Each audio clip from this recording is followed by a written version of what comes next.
পশুকে যদি আমি আল্লাহ হুকুম দিতাম, ওই একটা পশু সামনে এসে সাতবক জমিন আসমানটার একটা লোকমা বানায়া মুখের মধ্যে দিয়া গিলে ফেলতো, কিন্তু তার গলায় আটকাতো না।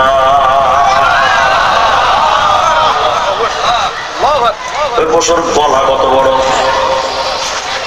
যার গলার রূপ এত বড়, তার বডি কত বড়। সুবহানাল্লাহ। মুসা আলাইহিস সালাম কয়, ও আল্লাহ, তুমি কও কি ভাই না তা পা, তুই এই বড় পশুরা তুমি আবার রাখছো কই? আল্লাহ রাব্বুল আলামিন ডেকে বলেন, মুসা রে, ফি মারজিম মিন মুরুজি, এই মুসা, আমি আল্লাহ অনেক মাঠ বানায় রাখছি, তো সব মাঠ লাগে নাই রে মুসা।